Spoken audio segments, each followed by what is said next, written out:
Hello, everyone. I'm Kate Baldwin. John Berman is off today. A brand new poll out just this morning shows that Donald Trump is leading by double digits nationally, and Ben Carson is dropping. And Marco Rubio and Ted Cruz, they are on the rise. The Quinnipiac University poll shows Trump right now stands at 27%, Senator Rubio at 17%. Dr. Carson sliding into a third place now tie with Senator Ted Cruz, and former Governor Jeb Bush sitting far behind at 5%. No other candidate in the Republican field is above 3% in this brand new poll. CNN's senior political reporter Nia Malika Henderson is joining us now. A whole lot going on in this poll. What's behind the numbers? What do you see, Nia? Well, you know, in some ways it's deja vu all over again. Trump's still leading there. As you said, Carson taking that tumble, and you can tell that others are benefiting from Carson's tumble, particularly Ted Cruz, who has seen that surge, as well as Marco Rubio. And now I think you have this situation where it's still Trump and everyone else, and the everyone else is divided essentially between the Carson, Cruz, and Rubio bracket, and then everyone else kind of down there in single digits, including Bush. What a surprise that is after all the money he spent on this campaign so far, particularly in advertising. What do you make, though, of then the head-to-heads, these hypothetical head-to-heads? Depending on what side of this people land on, they care about the head-to-heads or they don't care about the head-to-heads. But in this latest poll, this is not some moves that Donald Trump is going to be happy about. That's right. I mean, you look at these polls over the last couple of months, and sometimes you're right. People dismiss the head-to-head numbers because it's such a hypothetical, right? But before, you did see Trump in the lead in some of these hypotheticals against Hillary Clinton, and now it looks like she is doing much better in these hypotheticals. She's doing much better in winning these hypotheticals almost against everyone. For a time, you had Carson doing better in terms of hypotheticals.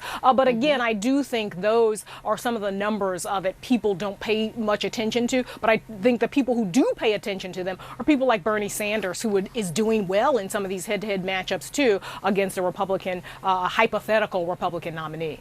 And one of the groups that people definitely do pay attention to, especially in some of the early states, is evangelicals and where they stand right now. Where is their support? Well, the thing here, this is the surprise. Donald Trump, again, is doing well with evangelicals. He's at 24%. You got Cruz at 24%. And then Carson, who in many ways had been the leader with evangelicals, he's in third. And that number, I think, tells you why he's doing poorly overall. So again, here is Trump, who people don't necessarily think of as the evangelical candidate, leading with this all-important block. And that tells you why also he's doing so well in Iowa. Even among evangelical leaders that we speak with, there is a bit of befuddlement in where he stands in the polls. But we continue to watch, that's for sure. That's right. Nia, thank you so much. It's great to see you. Thank you, Kate. Let's discuss all this. Joining me now is Republican consultant Bruce Haynes, as well as CNN political commentator and former Obama administration official Van Jones, and Scotty Hughes, the chief political correspondent for USA Radio Networks, who has also spoken favorably of Mr. Trump in the past. It's great to see you all. A lot to get through in these polls, as always. But Scotty, first to you. And the big headline that we're seeing here, Donald Trump, double digits. Ben Carson, he's falling from being neck and neck with Donald Trump just a month ago. The big change a lot of folks will point to is the fact that he's had controversy surrounding him that has dinged his number. Why do controversies impact Ben Carson's support, but not Donald Trump? Because he's definitely a man who has controversy around him at every turn. I think the key is, and this is what, when you look at all four of the people that are leading, is about weakness. And when you see Ben Carson, he surges when he shows strength. And when he starts to backtrack or apologize for some of his comments, you see his numbers start to fall. And that's one thing you don't see with Mr. Trump. Whether he's right or wrong, he still surges forward and does not apologize. But I think what the real message to the GOP looking at those numbers are, they've always said the conservatives were the minority of the Republican Party. Well, right now, if you look at all four of those leaders, those are the top four conservative Tea Party leaders. So obviously, I think this silent majority has awoken and has put the four at the top. I also want to ask you, Bruce, about, as Nia Malika was talking about earlier, these head-to-heads. There are some moves here that Donald Trump is not going to be happy about, despite the fact that he has said over and over again that he is beating Hillary Clinton and beating her badly and would beat her badly. Her lead in these hypothetical head-to-heads, her lead is widening. This kind of goes to the fear that we're hearing more and more about from establishment Republicans. The New York Times writing an article saying it's not just fear, it's now panic among establishment Republicans that Donald Donald Trump could be the nominee. Why? But at the same time, no one's ready to take him on, at least amongst the establishment, they say. Why not? Well, don't count me among anybody in the establishment that's panicking about a poll that's a year away from the election. I think what really needs to happen in the Republican Party is less of a focus on Donald Trump and more of a focus on how do you consolidate the vote around Donald Trump. If you look at the Quinnipiac poll, Bernie Sanders has almost the same amount of vote in the Democratic primary that Donald Trump has in the Republican primary. But we're not talking about Bernie Sanders because that other vote is consolidated around Hillary Clinton. So I think as you see Rubio and Cruz start to surge, Carson, because as Scotty said, he's kind of become an uncertain candidate, and uncertainty translates to weakness. As you see Rubio and Cruz begin to surge, we're going to find one or two of those candidates that begin to consolidate that vote, and then we'll have a real race, and we'll see if Trump's candidacy is really sustainable. Well, it's been sustainable despite the fact people saying very similar things than what you're saying right now all summer long, Bruce. That's Van, right. To you, let's talk about the frontrunners and let's talk about Hillary Clinton for a second. One of the things that doesn't add up in this poll, and this goes to both on the Democratic side and on the Republican side, is who is leading and who is liked. Both of the frontrunners will put up the favorability numbers. Both of the frontrunners have the highest unfavorable numbers. Explain this? Yeah.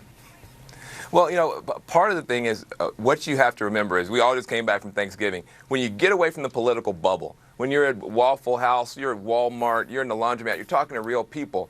The only people some people have heard of are Hillary Clinton and Donald Trump. They may not like them, but their name ID is still carrying forward a lot of this momentum. Another thing about Trump has bounced around inside the same numbers since he announced. He's always been somewhere between 22, 23, 26, 27, sometimes up to 30.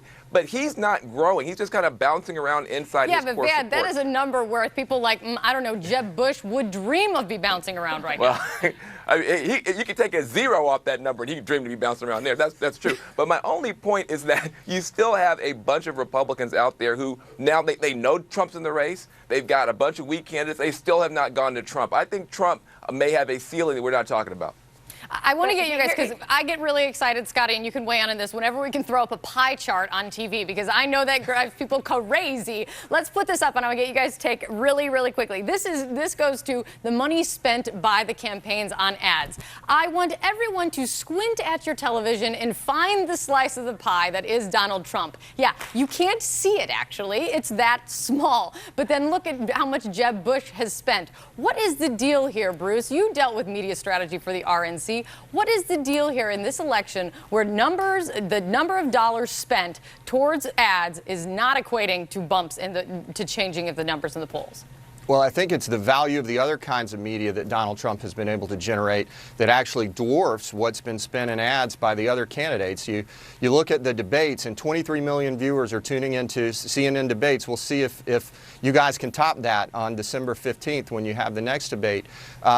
You look at Donald Trump, he gives live speeches places, and cable networks carry them live for 30 minutes at a time.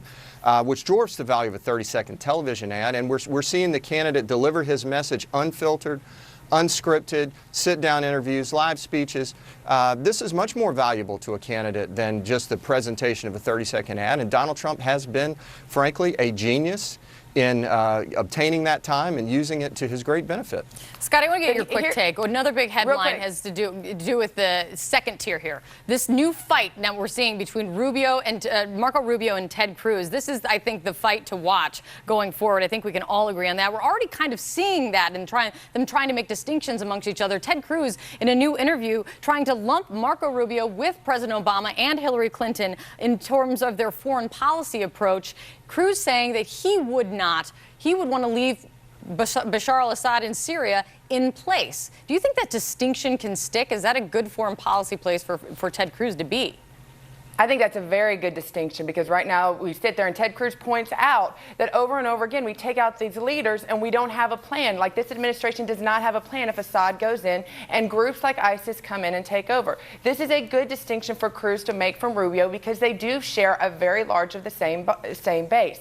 The other distinction is going to be this immigration policy. The policy that put Trump on top, the policy that put Cruz on top, is severely different from what Marco Rubio has. So I think this is a great distinction. However, I think the fight going forward is going to be Cruz, the media or the establishment putting Cruz up against Trump, because that right there, they're probably the ones that share the closest base. And they haven't yet fought each other. We haven't seen that, but I have a strange feeling we're going to see that fight start sometime, very, very soon. Maybe the next debate. Great to see you guys. Thank you so much. Thanks. And on that note, do not forget that the last